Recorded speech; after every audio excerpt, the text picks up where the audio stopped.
युद्ध के खतरे के बीच ताइवान भी महीनों से युद्ध की तैयारी कर रहा है। देश के नागरिकों को युद्ध लड़ने और हमले के दौरान खुद को बचाने की ट्रेनिंग के बीच ये सेफ्टी हैंडबुक भी जारी की गई है। मेरे हाथ में जो हैंडबुक है, इसे ताइवान की आर्मी ने जारी किया है और ये सिर्फ TV9 भारतवर्ष के पास एक्सक्लूसिव तौर पर मौजूद है। ताइवान की लोकल लैंग्वेज में छपी इस बुक को हमारी टीम ने अंग्रेजी में ट्रांसलेट करके छपवाया है। आपको बता दें कि ये छोटी सी किताब ताइवान के सुरक्षा संविधान की तरह है, क्योंकि ये लाखों इंसानों की जिंदगी बचाने के मकसद से तैयार की गई है। ताइवान के सुरक्षा संविधान की किताब में क्या क्या है, ये हमारी इस एक्सक्लूसिव रिपोर्ट में आप भी देखिए।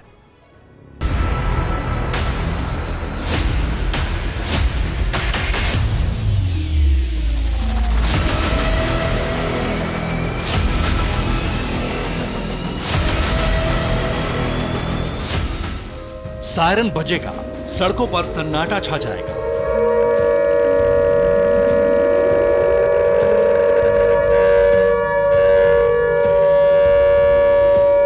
क्या आप अपनी कृषि भूमि से 10 गुना ज्यादा कमाना चाहते हो? तो फ्रीडम ऐप को अभी डाउनलोड कीजिए और साधकों से सीधे सीखिए।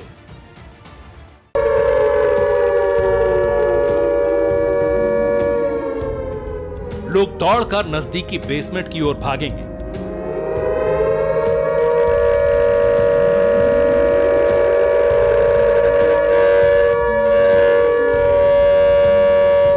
ट्रैफिक थम जाएगा। फौरन गाड़ी या बाइक छोड़कर अंडरग्राउंड कंस्ट्रक्शन में जाना होगा।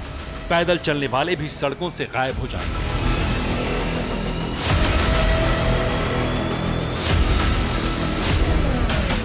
लेकिन बड़ा सवाल है कि किसी को कैसे पता चलेगा कि छिपने की सबसे नजदीकी जगह कहां है, आसपास कहां अंडरग्राउंड कंस्ट्रक्शन है। जवाब है ये किताब और एक ऐप जिसे ताइवान ने तैयार किया है।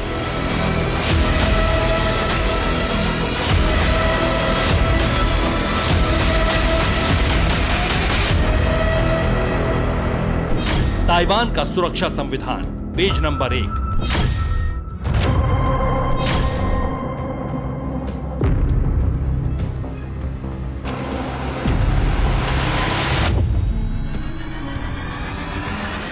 किताब के पहले पन्ने पर कई QR कोड हैं। इनमें से एक एयर डिफेंस शेल्टर बताने वाले QR कोड है।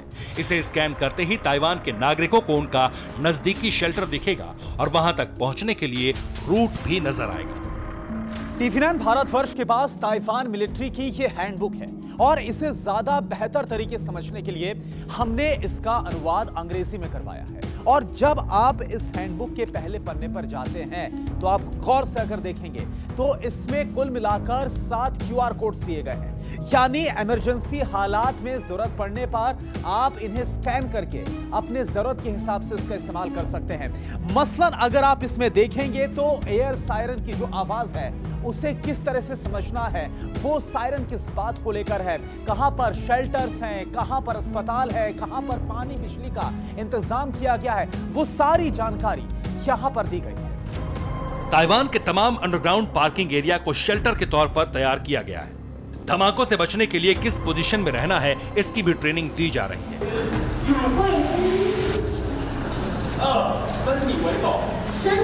लेकिन देश के हर नागरिक को ट्रेनिंग देना मुमकिन नहीं, इसलिए ये डिफेंस हैंडबुक जारी की गई है ताकि सेल्फ डिफेंस और युद्ध के हालात से बचने की जानकारी एक एक नागरिक तक पहुंच सके। ताइवान का सुरक्षा संविधान, पेज नंबर 2।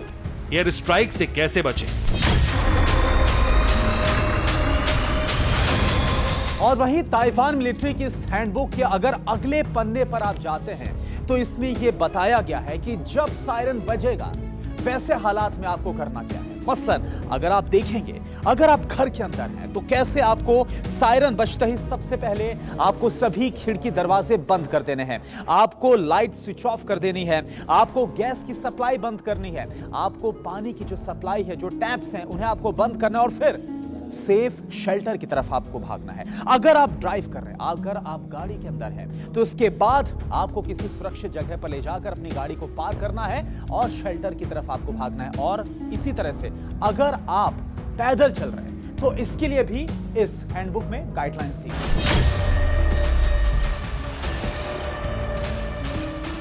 किसी भी इंसान के लिए सेना की कई बातों को याद रखना मुश्किल है। पैनिक के दौरान लोग हर बात भूल जाते हैं, इसलिए यह हैंडबुक युद्ध के दौरान बेहद मददगार साबित होने वाली है।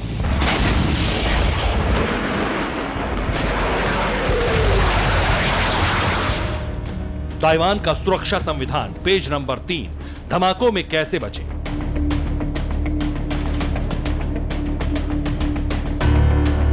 एयर स्ट्राइक के दौरान इमारतों को नुकसान होता है, ऐसे हालात में क्या करना है, यह भी इस हैंडबुक में साफ साफ बताया गया है। इसमें मिनिस्ट्री और लोकल प्रशासन के लिए निर्देश हैं। लोगों को कैसे रेस्क्यू में मदद देनी है, ये लिखा है।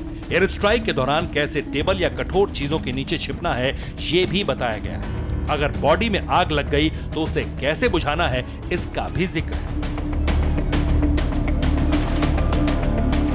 ताइवान ने यूक्रेन से बहुत कुछ सीखा है। यूक्रेन में हवाई हमलों के बाद बिजली पानी की भारी किल्लत हो गई थी। लोगों के सामने सबसे बड़ी समस्या यही थी, इसलिए ताइवान ने अपने नागरिकों को इसके बारे में जानकारी इस बुक के जरिए दी है। इसमें बिजली की बचत और पानी को बचाने का तरीका है।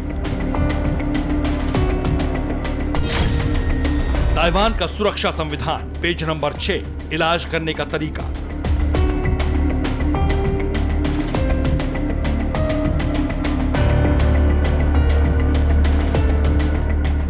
युद्ध के दौरान जख्मी और गंभीर तौर पर घायल लोगों को कैसे फौरन इलाज मुहैया करवाना है, इसकी जानकारी भी इस हैंडबुक में दी गई है।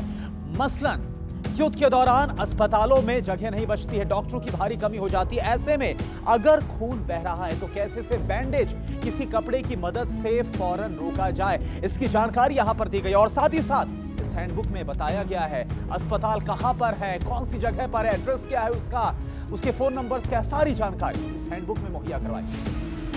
ट्रेनिंग सिर्फ खुद को बचाने की नहीं बल्कि लड़ने की भी दी जा रही है। ताइवान भी यूक्रेन की तरह अपने नागरिकों को गन चलाने और निशाना लगाने का अभ्यास करवा रहा है, लेकिन बुजुर्ग, महिलाओं और बच्चों की जान बचाने के लिए पूरे देश में सर्वाइवल गाइड बांटी जा रही है।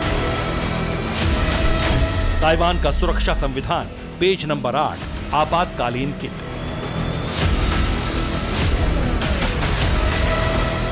किसी भी इंसान के लिए सबसे जरूरी चीज पानी और खाना है। युद्ध के दौरान इसे स्टोर करना सबसे अहम। जख्मी होने पर या बीमार होने पर दवा और इलाज की भी जरूरत पड़ती है, लेकिन शेल्टर से निकल पाना मुमकिन नहीं होता।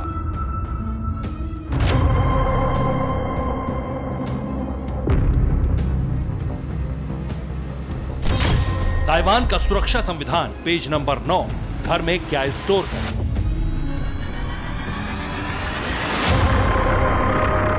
पेज नंबर 9 पर बताया गया है कि लंबे समय तक घर में या शेल्टर में छिपे रहने के लिए क्या जरूरी है। पानी, बिस्किट, पैक्ड फूड के डब्बे, कपड़े, चाकू, टॉर्च, दवाएं, फोन, रेडियो जैसी चीजों की यहां लिस्ट है। ताइवान का सुरक्षा संविधान, पेज नंबर 10, इमरजेंसी नंबर्स की लिस्ट।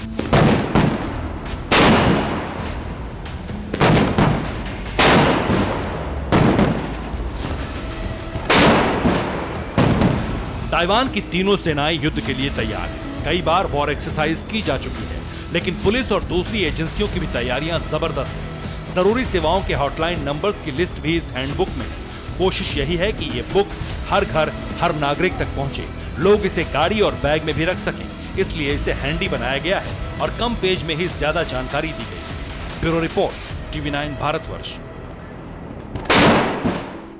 क्या आप अपनी कृषि भूमि से 10 गुना ज्यादा कमाना चाहते हो? तो फ्रीडम ऐप को अभी डाउनलोड कीजिए और साधकों से सीधे सीखिए।